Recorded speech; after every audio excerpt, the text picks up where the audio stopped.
Chez Astève, Binga, les boules à métro. Et choi, na quelle réunion?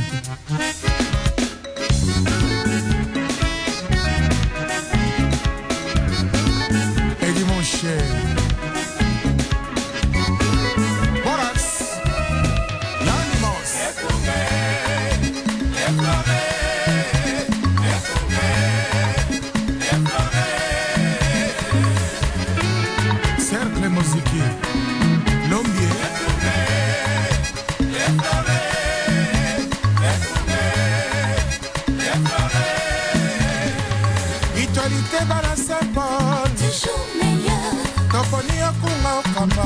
Bana Saint-Paul et papa au fleur à courir.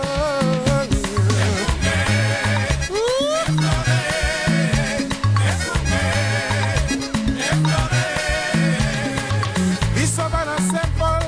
toponi au papa tolingi boboto tolingi boneko tolingi esengo tosengili sanga. Bandeko balandi radio lisanga to tondi bino botondi mingi pona fidélité na bino na radio lisanga. Pourquoi ya lelo, pourquoi ya mokolo moi jeudi 9 février 2012 tokutani na bino lisusu na nzela ya radio lisanga na ndenge ya bomesano po tokabana bino ngengo ya motuya uboko kezo ya bino yosu kitenge nde na pourquoi lelo toko sala pelo kwa bomesano to koka ko twangongo penza na ndege ya kitoko na ibiete mingi na bino mingi na mikili tozali komona ite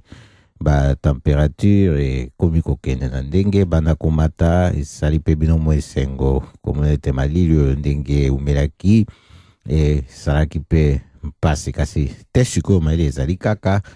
ekenge na nzoto pe nesiko kotambola pambate baneje bayaki te sikoyo etikebe ba ngalasi na se oye kosala ete bato bakoka kozwa pe makama soki bakebi te bato na kinga surtout keba bato na makolo pe lokola ezala pe bai na mituka keba kobatela nzoto kolata malamu pe kolatisa bana na ndenge elongo bani. Esika nyuso tozwa mito kolanda radio lisanga ezala na poste ya radio Nengoma Amsterdam to na ndinga to pe esika nyuso toza na nzela ya we totondi bino botondi mingi radio lisanga esalemina Fondation Lisanga point de soutien congolais to ke mettre patron Nengoma Amsterdam ba balingi ko ba mingi pona Fondation Lisanga to sengi bino boke de kotala na www.lisanga.nl kuna bokuto nyonso ezali pona koyeba pona pe ndenge ya kozwa contact na biso na contact bokomona to zali wana pona baye banso bazali na mposa ya kozwa lisungi na lolenge nyonso pona situation na bango na mboka Pays-Bas pe baye banso balingi kotala lolenge kani ya kosunga baye mboka baina mboka République démocratique du Congo. Fondation Lisanga isala ko ezali na makoki nango pona kosala ete tokoka ko se retrouver esika oyo to fandi waboko keza bino skitenge to zali kokoba tina ngonga ya 20h.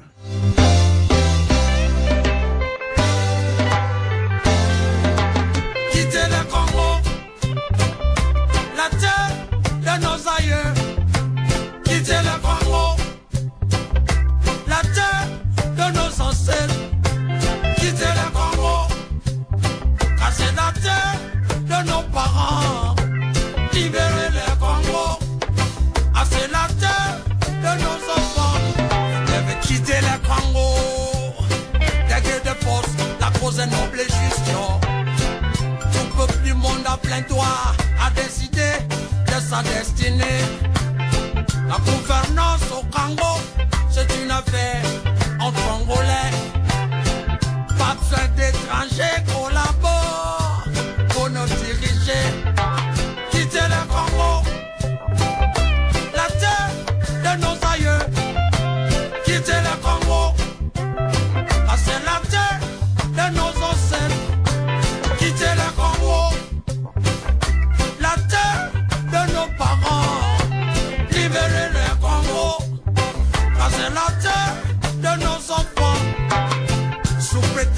chasser Mobutu qu'ils avaient utilisé, assassiner Lumumba.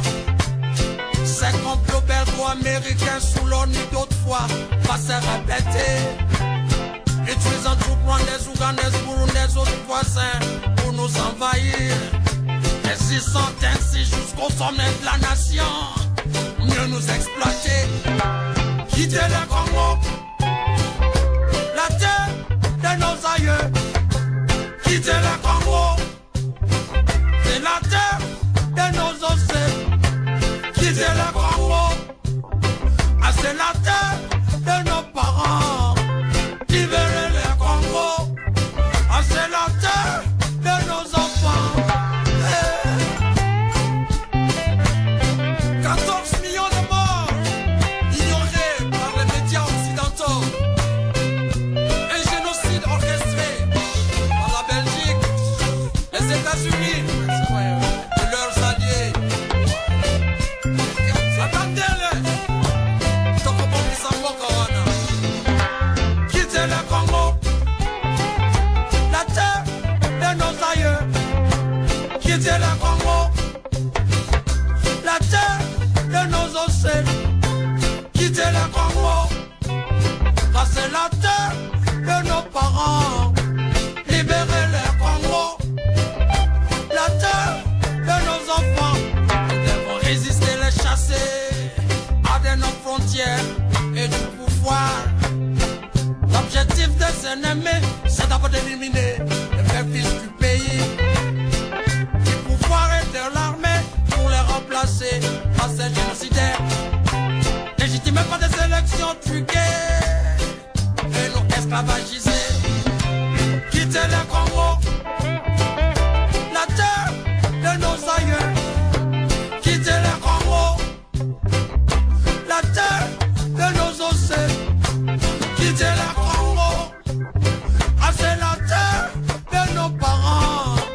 Libérer le Congo, ah, c'est la terre de nos enfants. La Belgique quitte le Congo, Nations Unies quitte le Congo, les États-Unis quitte le Congo, Rwanda quitte le Congo, Uganda quitte le Congo, Guinée quitte le Congo, Angola quitte le Congo, les génocidaires quitte le Congo. Vous devez quitter le Congo, car c'est la terre de nos aïeux. Quitter le Congo,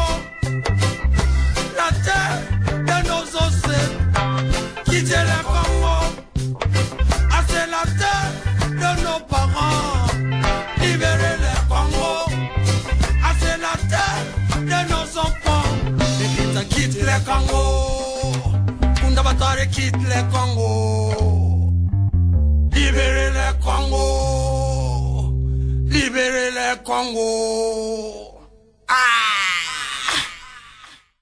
Solo balandi radio lisanga toko koba na programme de radio lisanga pokwa mwalelo mpe lokola to ye poto yebisa bino lisusu maye tolobaki na bino pe tomoni ete eza na motuya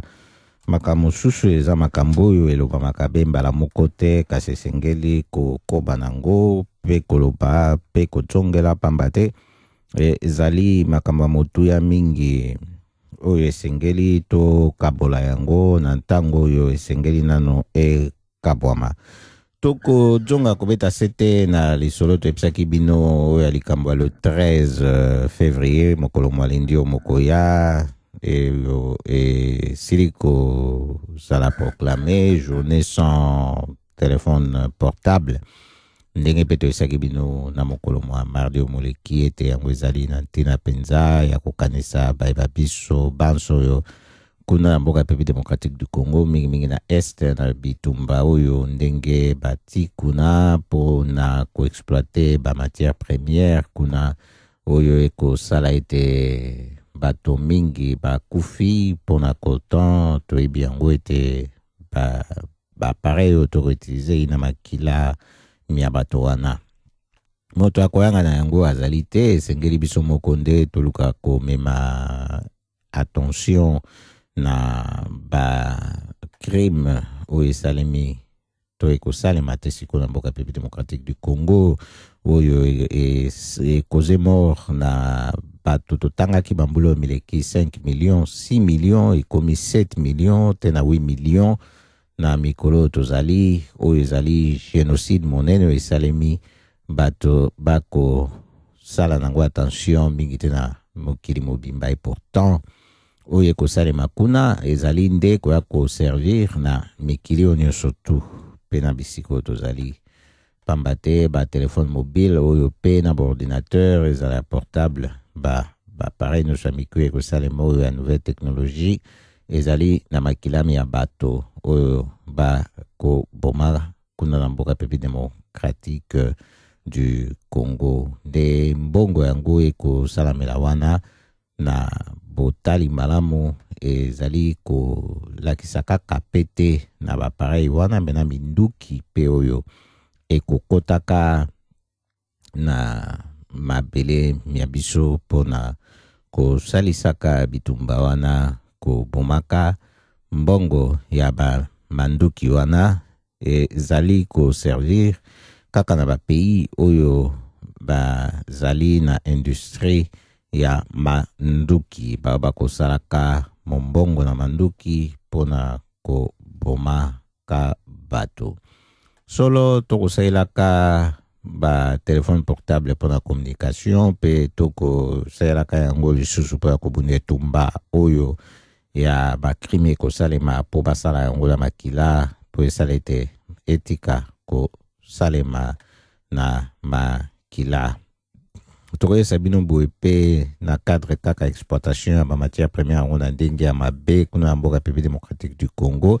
sango esili kokweya ete ezali na bana basi mike oyo ya babengi na lopoto bamineur bazali mpe kokende kosalaka commerce na bamine kuna na banalia kuna na bacarrière ya or mpe ya badiamant na territoire ya banalia kuna na province orientale nde sango epesami na ONG ya défense ya droit de l'homme lobi ete bana wana batikami na mabota na bango nde bakokotaka na mombongo kilikili yango wana ezali kotalisa mpenza lisusu tokoki koloba na lolenge nyonso tokolobela kasi mboka ezangi bakonzi mboka ezangi bakambi autorité baite bazali wana kaka mpona basala semblant ya kozala nde batondisa mabumu na bango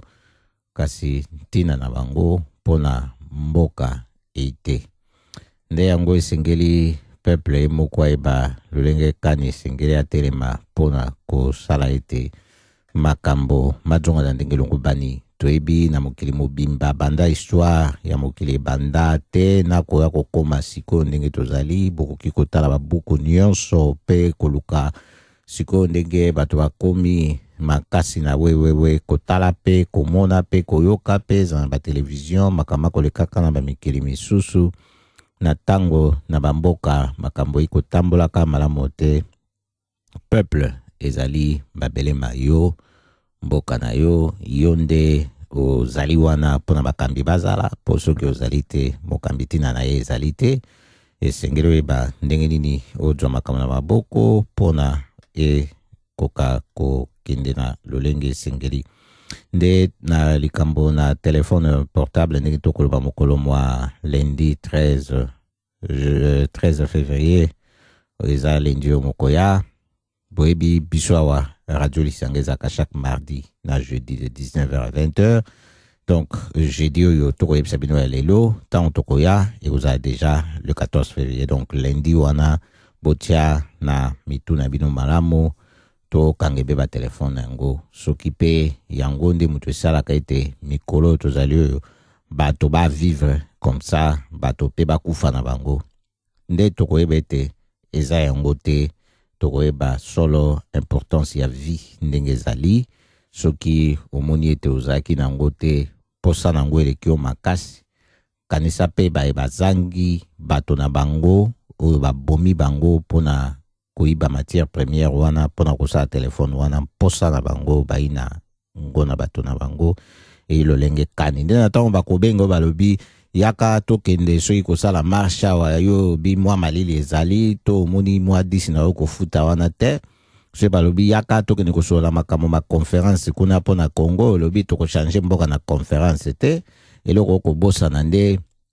masolo wana ntango esalemaka na ntango ata mopaya moko mibale ayi na kati amema mpe nsango wana epai baye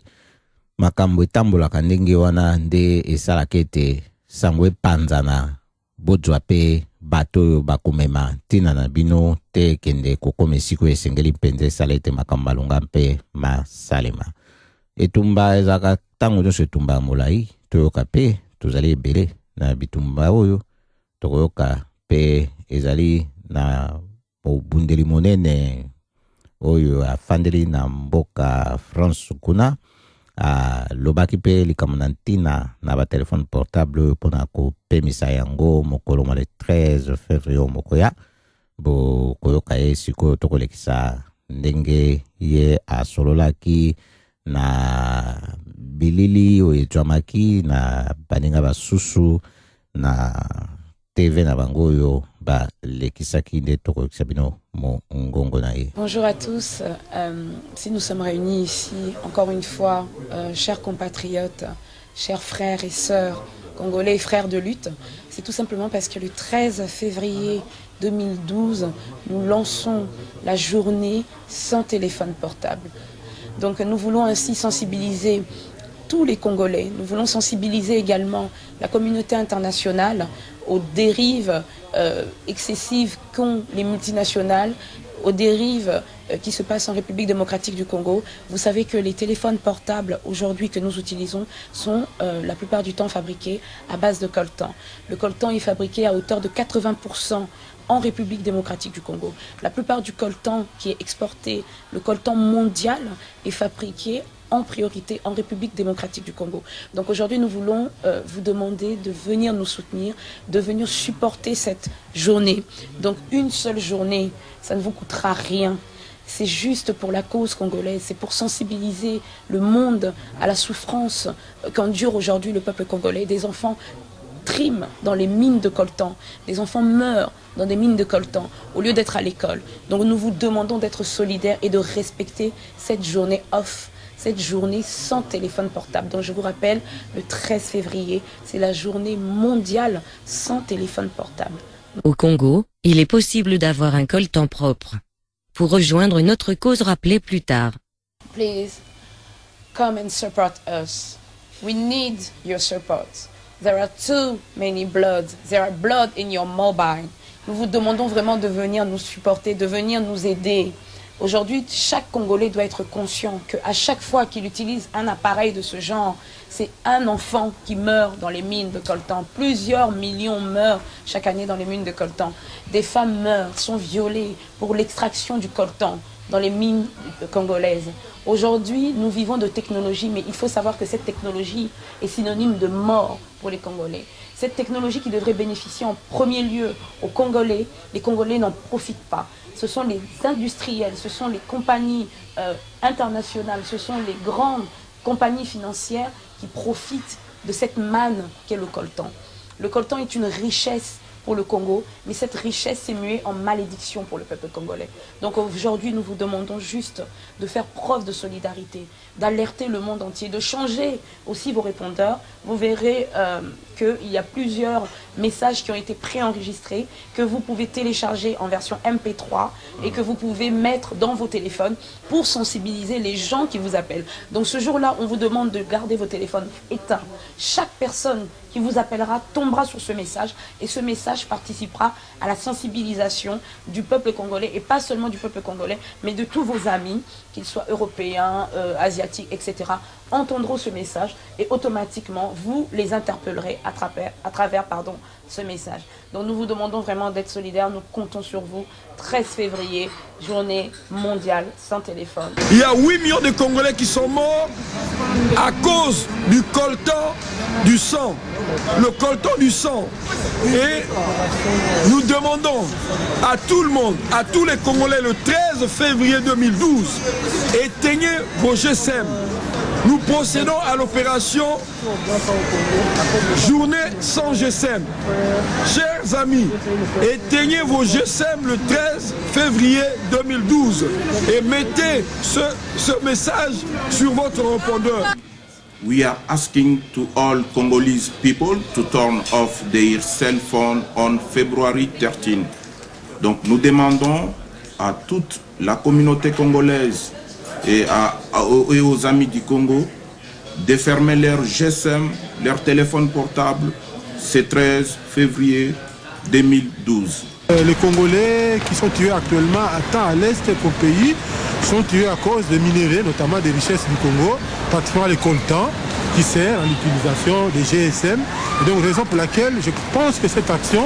c'est un avertissement qu'on donne, puisque nous, on ne refuse pas qu'on puisse exporter les coltans ou quoi que ce soit. Mais ça ne doit pas être sous le prix du sang. C'est-à-dire qu'on ne doit pas tuer des gens à cause des richesses. Nous pensons que cette action, ce n'est qu'une action symbolique,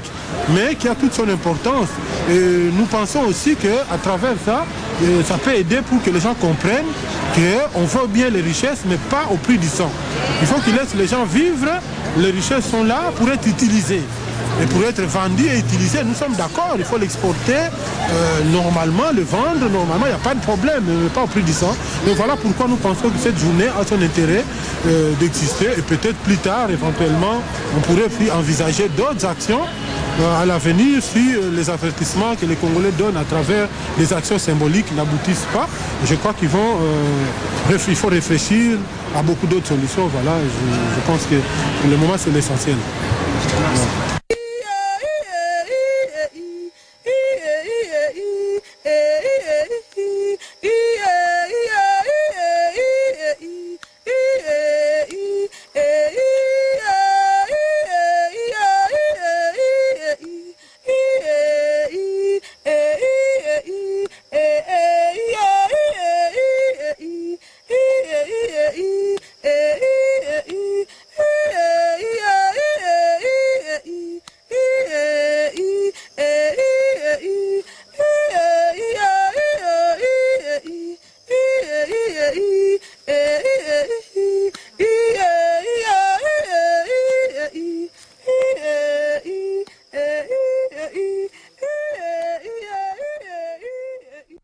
Bandiko balanderadio lisanga solo voix féminine obokaki na libandeli ya reportage oyo totoloba ya message oyo ya kosensibiliser bato mpona lundi 13 février eza journée sans téléphone portable ezalaki ya yuyu muntu mosi ndenge tolobaki mobundi monene na mboka France.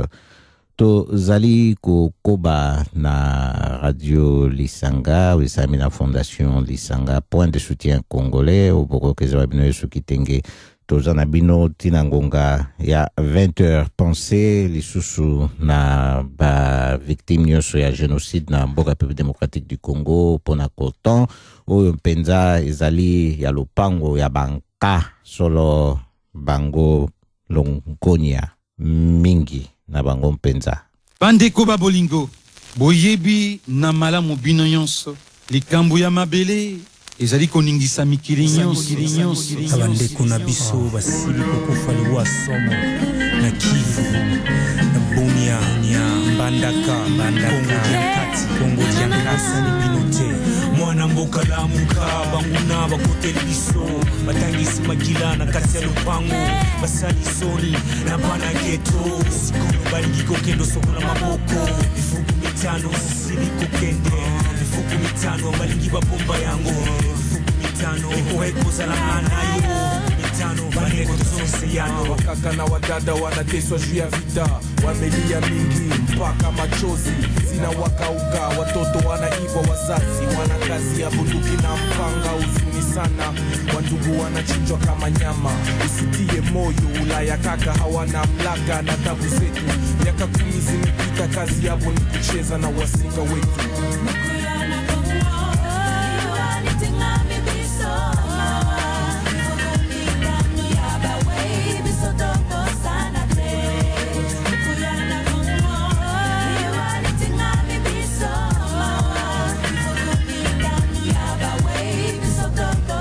Soso matanga te, mandala la te, soki na kanisi bibembe na Congo na la kate, maya miso zosila, utanga te, tolati pilitili wako lingisiza kobosa na te, babombi elamba ya makila batangisa, banati ya pembebo, tokanisa, baena bosembo, lola bankana loyembo, oyo yamba yango, eza pololo na lila bawo, na kuveli tata, na kuveli mama, na nsini maboko na mawabu, tuna moi na kope palindalala, ngayawa, maya miso siko kauka, sola bibembe motu esili kolauka, makanise leki mponge komi ya bobangi, makile kotanga miso boyine komona, mokonga mawa matoe boyine koyoka, bandeko boyoka.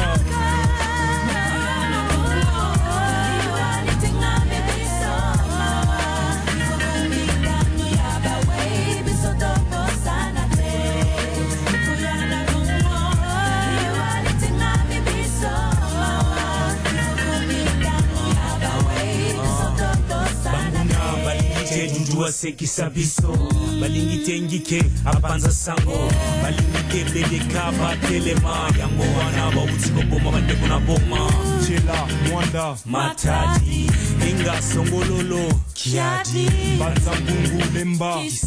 Kasangu, Kishasa, Kusipati. Likolo ya mabele manga, olingete na pema, olingete na loba, no kita kotundela na bambwa. Yakanda, oh, yeah. Yakanda, oh, yeah. Mukuyana kongo, walitinga mibiso. Mukuyana yabawe, biso toko sana te. Mukuyana kongo, walitinga mibiso. Mukuyana yabawe, biso toko sana te. Zomona likamba lingi likambo balingiana balingi bakabola mboka na biso mawa mifuku mitano abandeko bakufeza ya pamba te kivu ekomokende wapi logo ya kosutuka kivu eza sute kongo mobandeko totelemela likambo oyo bakufi ekokai kozala ngai toyo oyebango tozobosana ngo bana kongo toza banani tokotika te basakana na biso boye totelemela likambo wana telemana yango. Solo ba ndeko balandi radio lisanga ko telemela makambo penza ya pasi na mboka République démocratique du Congo pona ko sala ete ba tondenge ba ko kufaka kuna na bitumba esila ezali kambo monene poto webisa bino ete na groupe armé mosusu ya sika esili ko bima kuna na sud Kivu na mboka République démocratique du Congo. Yango ezali groupe oyo bako bianga yango Raia Mutomboki Mboko yango ezali mpenza groupe oyo balobi ete baye pona ba défendre ba population civile na territoire contre ba attaque ya ba rebelle Hutu rwandais ya ba force démocratique pour la libération du Rwanda. Wana mpenza ezali ndenge bango balobi boye kasi sali ndenge nini soki tozalaki na me ndenge basusu bakanisaka soki mpenza tozalaki na bakonzi yango oyo bako fraude soki bazalaki ya solo kasi bambula boni pasi basali na bisika bazali wana pona après ba fraude na bango ya élection po toko ebisabino ezali moko na ba conséquences ya bozangi bato ya malonga pona ba koka ko diriger mboka nde eko sala ete makambo maboye ebota makesali makaboko okape bazana bango pe na monoko ya koloba te po na bango eza ko arranger bango mboka ezala na chaos na désordre po bakoka koyiba batala ebebe intérêt na bango moko tia bato nyonso tu na distraction bango bakoba epe baebayaka mpona kopie ba matière première pe kosala mombongo na manduki ndenge tolobaki na bino na libande ya programme na biso baprofite pe na lolenge wana. Kasi toki kotika yango boye te po soki na bomoi bwa yo okososolaka makambo kasi okosalaka pe eloko te yeba ete responsabilité na yo ya bososoli wana kotika kosala eloko ekozala na yo pe na mokumba monene. Biso bayebai na mboka Pays-Bas tosili koyokana toi mingi elikambo na moto moko te to telemi pona koloba ete mokolo mwa samedi oyo ya le 18 février to kutana na mboka Denar. Kuna to kene kutana samedi ya le 18 février na mboka Denar ezali po na ko sala ete to sunga to zala na solidarité na baye mboka République démocratique du Congo baye banso pe kokanisa baye banso ba participaki na marche oyo ebiangama ya ba chrétien oyo esalemaki le 16 février 1992 totoloba 92 na mboka Kinshasa ndenge massacre esalemaki kuna na bo kanisaka bango esukebe na likambo na ntango na histoire te kasi ezali pe pona kotala ete makambo boye se répété te po bakobomaka na mboka République démocratique du Congo te lelo oyo boye ata élection basali batriche kasi oyo bakosala ezali kaka kokanga koboma toyebisaki bino mardi moleki bako continue kokanga koboma pe toyebisi bino susu moko lelo secrétaire général ya UDPS Chabani bakangaki ye pe na aéroport ya Njili yango ezalaki pe mokolo mwa mardi wana na mpokwa mardi moleki lingaki ye kozwa mpepo mpona kwana na mikili ya mpoto soki tobosani te na Allemagne awa ye babandaki kozela ye mokolo elingaki kolanda donc mokolo mwa lobi mercredi moleki pona masolo oyo ezalaki na ntina mboka République démocratique du Congo liboso na moi wana mwa mardi bapekisaki ye kokutana kokota epai ya Etienne Tshisekedi wa Mulumba pona kutana na président kosola na ye nde yaki na aéroport na mpokwa pona kozwa mpepo pe mo telemisaki bamokangi esika bakendeki na ye moyeba na kite.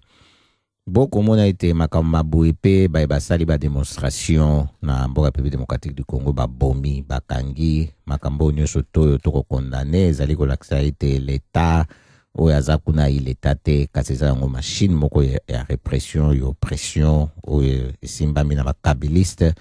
pona koluka ko neutraliser bato nyonso balingi ete mboka etambola na ndenge elongobani kasi etumba na peuple ezaka etumba molai pamba te peuple aza ko se succéder kasi bakonzi bango baza na libandeli na suka ya reine na bango kasi peuple te nde yango esengeli kozala kote ya peuple po kosala ete akoka ko se retrouver biso pe na bozali kote ya peuple wana na mboka Pays-Bas mokolo mwa samedi 18 février 2012 to yokani tokutana biso banso na Denar na paroisse Saint Jacobus de Merdre, adresse ezali Park Strat numéro 65A. Toyebisi bino boye bo sala makasi ete bokoma kuno plus tard na 12h30 au plus tard na 12h30 pamba te misa mikobanda na penepene na ngonga wana ekozala mpenza miso esengeli ete na 12h30 tozala biso banso deja tosi tokomaki na kati na paroisse wana po boyebi oyo ezali misa ya katolika nde mikosalema baye bakendeke kuna te na mokolo wa lelo bayebi ndenge nini bango ngonga yali ngonga nde esengeli toyeba ete mokolo wana pe to telema ata soki okokoma kuna na midi eza malamu pamba te esengeli kozala po misa ya bakatolika pe misalaka bangonga ebele te nsima ya ngonga moko mikusila nango. Na nsima wana nde tokobenda na moke be pembeni wana na Denar. Tokozala na salle Karibu Bibi na balabala Van Meur Straat numéro 1 kuna na Denar pona kokende kosala masolo na français babengi conférence kasi ezali nde masolo poto solola na titre ya comment rétablir la vérité de jeune au Congo. Kuna masolo makosalema soki mpenza boye ekozala kitoko mingi po ekozala na bato pe bakozala wana bakokba liloba pona kokabola likanisi na bango na ndenge situation ezali na mboka République démocratique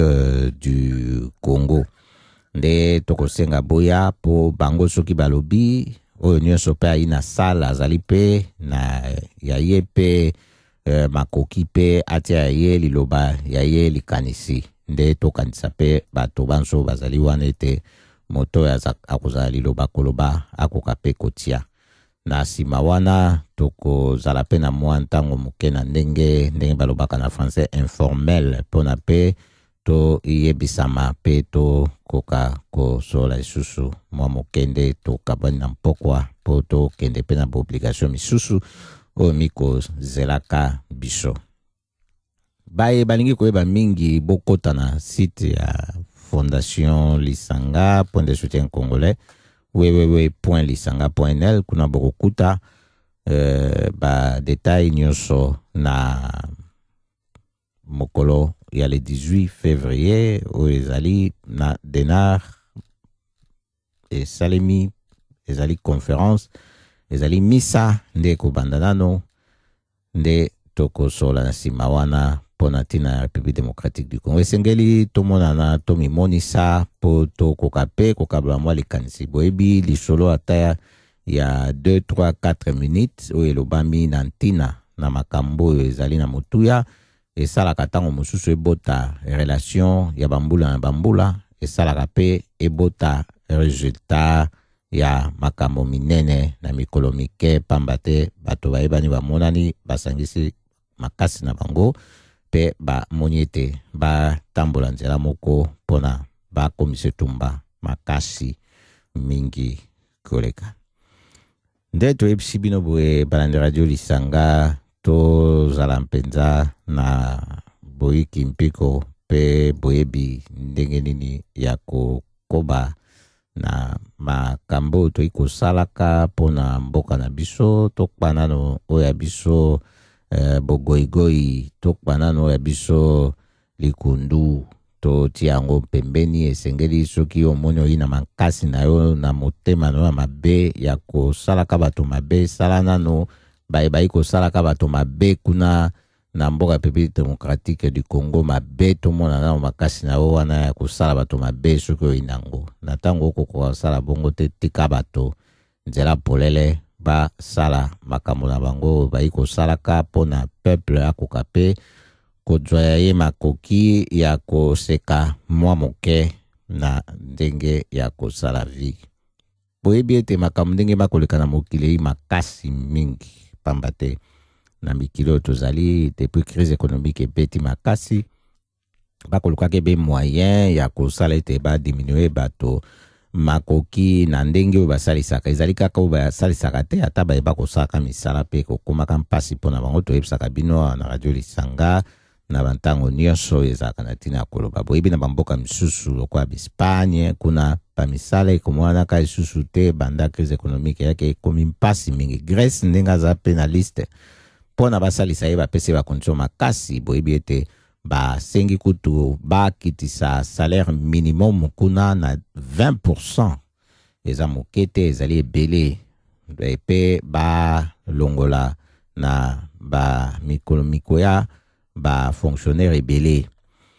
eza mpona kotalisa bino ete bamesure ndenge ezali kozwamaka na bamikili oyo nyonso oyo eyi esengo te eyi ya mpasi soki na bamboka na biso bokomona basituation ndenge ezali deja bafutaka bato te banda bambula avant kutu crise économique yango eya ezalaki nango kutu pa na biso komaki nde eloko ya mikolo nyonso. Sikoyo crise ye kuna bato eske bazo sentir différence entre période avant crise na période ya crise et puis après crise soki koya bakosentir ndenge nini na ntango baza kaka na bato oyo bazali kotia bango na molili. Nde yango esengeli kotelema mokolo ma février oyo tozali ezali sanza moko ndenge toyesaka bino mpe na libandeli sanza monene na ntina na yango ezali pe na bato bisika na bisika oyo bakoorganize marche le 16 février ndenge tolobaki na bino mokolo oyo eina histoire eina symbole mpona mboka ya République démocratique du Congo, mpona bakretien oyo babiangamaki mpona kosala marche solo ezalaki be bakretien te nde bazalaki wana tolobaka yango ezalaki pe na bato ya bamangomba misusu pe oyo bayaki na appel oyo esalemaki na bakretien mingi katolika mpona kokende kosenga ete pesa liberté mingi na processus ya démocratisation. Nde marche kosalema ezala na mboka République démocratique du Congo biangi marche salema le 16 wana église catholique tête sengi denge wana sikoye kobetamaka makasi mpona koluka vérité ya urne et ezala respecté eyeba mapolele et pe volonté ya peuple ezala respecté pambate fraude électorale esalemaki le 28 novembre na vote esalemaki le 28 novembre bato sepeli nango te et volonté ya peuple nde eza confisqué nde yango wana signe monene oyi na le 16 février eyi yango bisika binso pe na mikili mingi oyo bato bazali bakotelema pe le 16 février mpona kosala pe démonstration marche na lolenge wana ezali pe na mboka Pays-Bas oyo pe biangami pe marche oyo ekosalema na mboka Denar le 16 février kobanda kokutana bokutani ezali na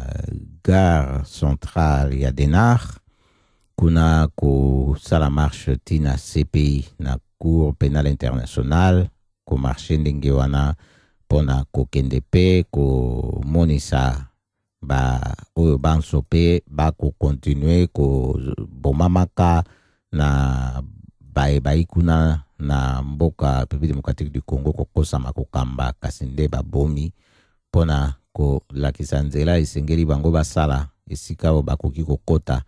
po lokola kuna moyeba tambosa makambo na ndenge longo bani eite nde baya kotambola na nzela na CPI. Toko senga na baibanso yo bamoni ete soki bakoki te kosala sacrifice ya kozala na mboka République démocratique du Congo pona kotelema sikoyo bazali na makoki ya kozala le 16 février na Denar pona kotelema pona mboka pe se sentir soutenu et pe o ezali nde occasion pona kotalisa ete solidarité pe ezali na mboka ndeko balandi radio lisanga tokoyebisaka bino esengeli na etumba oyo ezali ya nzela molai to telemaka ntango nyonso kosalaka nzela na ntango oyo tokokeli na ndenge makoki ekopesela biso tokoka kosala ete tozala présent na bisika oyo esengeli tozala po ete tokoka kosala ete makambo pe makena ndenge elongo bani mingi pe bakoki komituna kasi makambo yango ezalaka ndenge nini bokoki pe kotala tina na yo nini na mikili oyo miyaki oyo yaki kozala tika mboka na yo soki pe bambula ebele soki mbula moko soki boni nayebi te ofandi na mokanda okosala vi awa kasi oebite soki tina na yo awa bozali na yo awa eina tina nini soki yebe mpamba oimoto mpamba tina na yo pe eite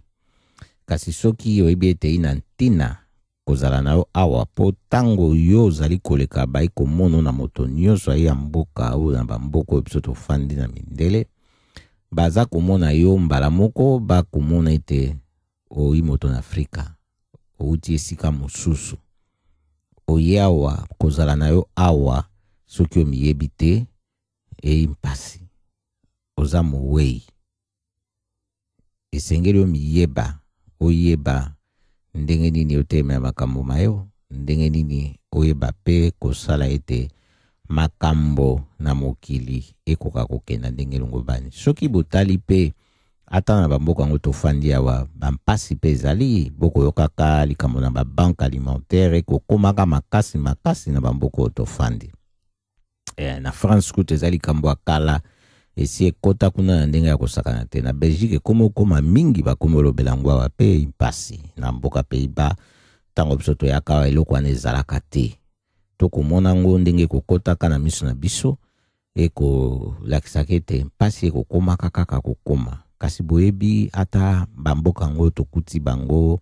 bafandi bien soki bakoloba bango bayi riche kasi bozomona baza pe organize na bagroupe ebele pona kosala ete bato bazala pe lisungi na lisungi ezala kote ya justice sociale ezala pona kote ya makambo matali ndenge mosusu bakosala ete moto badroit na ye ekoka pe kozala respecte bazali kosala lolenge nyonso pona basunga pe bato na bango epe bakoluka pe basusu pe basunga ta bayo bayi libanda na bafrontiere na bango tango wana baya kotushe bato na yo moko kasi ozali awa oyebi tina na yo tokotambola ebe bon taba kasi eloko nini yo na tango po ozali awa okozanga ata na moke po omema pe ya yo libanga na botongi bolamu oyo ezali mpona bayi mboka pe mokili mobimba ezali te moto okanisa kaka ete soki yo ozwi liseti oza na makasi ya kobeta yango mbala moko na nzete po ekweya nde okosala yango kasi soki nzete wana eza na besoin edwa baku ebele eke moto moko akokoka kobeta yango te esengeli bato mingi basimba masheti wana babeta na tour na bango po esangisa makasi wana ikoka na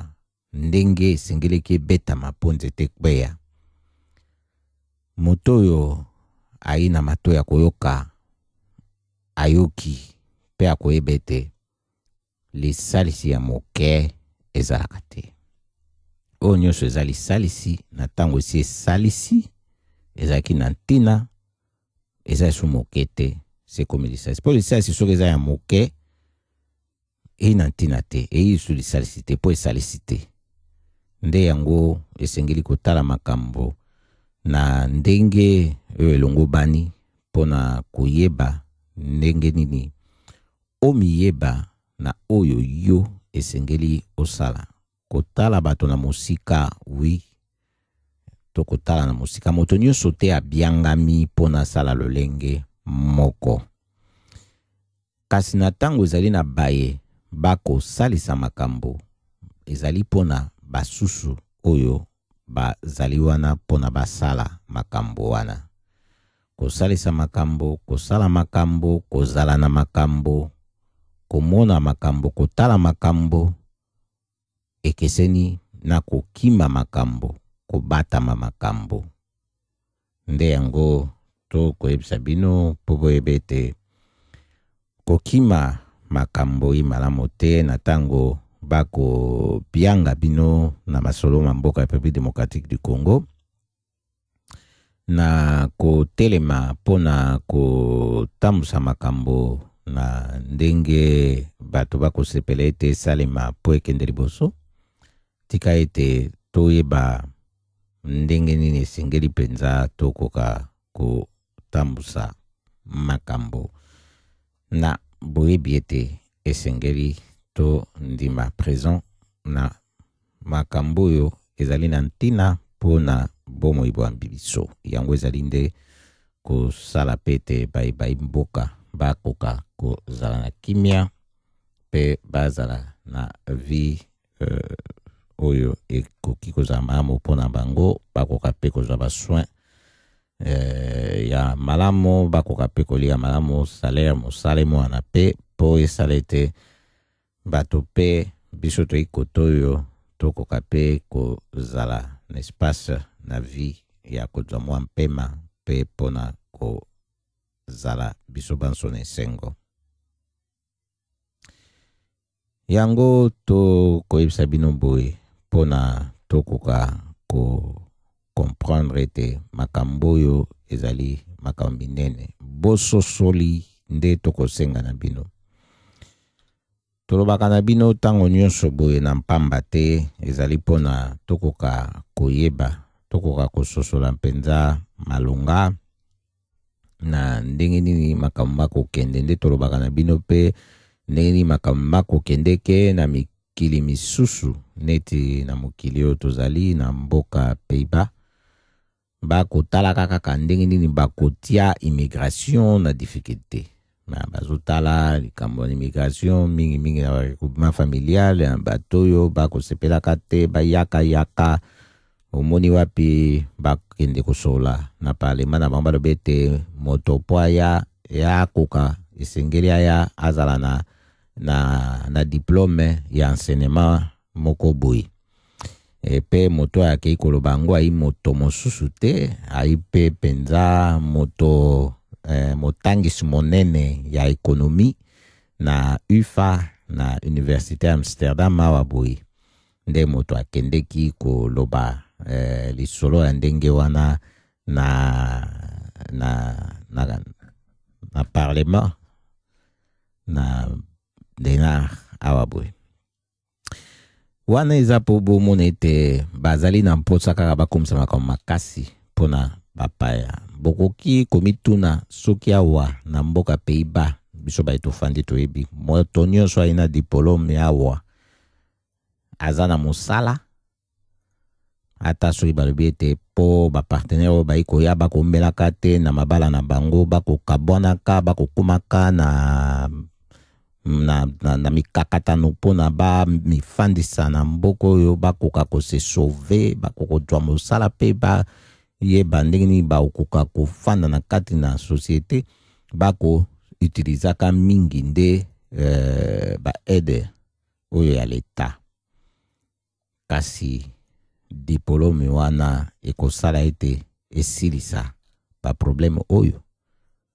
wana nde question po bomona ete toyebisaka bino na radio Lisanga mpona kokamba mboka elika monene elika mokete. Talaka pe likanisi nini moto ayi nango na eloko ayi kosala.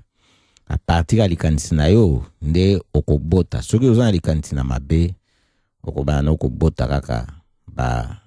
misala mabe. Likanisi soki na malamu ya malamu na likambo ekosala okobota pe misala ya malamu. Nde toyebaka ata soki basalaki politiki na immigration na batango mosusu kokota bato ebele, na tango mosusu kodiminue bato, na tango na ndenge bakotalaka soki bayi na besoin ya bato po na misala to na balolenge mosusu, ezali pe ba circonstance na ba moment na ba période mosusu echangeaka oyo esalaka ete makambo peke na lolenge mosusu. Kasi ngolo bateke ndenge ezalaka kala yango ebebisi boye esengelaki kaka nde na tango makambo ekokoma ndenge mosusu bayeba ndenge nini ya koadapte mibeko na bango na lolenge wana. Kasi ezali te na lolenge oyo ya komema ba mesure moko ekosala ete bolakisa lokola ke mabei na bato wana na lolenge nyonso to lokola ete esengelaki bazala soki lolenge kani oyo penza kutu ekolakisa te moto nyonso ayi na diplôme awa ayi na mosala. balandi radio lisanga boko keza bino yesu kitenge solo to solo na bino penza na sepeli kukabana bino susu pourquoi moi lelo zaki pona ngai penza sengo mingi koza na bino susu na pourquoi lelo pona ko sisa na bino semaine oyo zalaki penza semaine moko na malili makasi kasi tokotala poso ekoya yata mususu komea biso pe boa douceur na ba température yango kasi biso kobaka ata neige ekpei ata mbula ata malili ekiti na se makasi -10 -13 ata pe pesi 20 degré kasi totelemaka ebe tosaka ebe mosala nde tozalaka na bino boye. Mbote mingi esika nyonso bozwami weekend malamu bozala mpenza nekenge lundi 13 février journée sans téléphone portable. Tondi bino botondi mingi na bolandi biso na radio lisanga pourquoi lelo wanezaki babino yesu kitenge tokomi na poso moko ya chaque mardi jeudi de 19h à 20h tozana bino bye bye. Linga biso to ina biso kasi na katikati ezate oeza pona babungi na kati ya libulu oyo bozako benge glisse ekunda malo kutana bino zako baby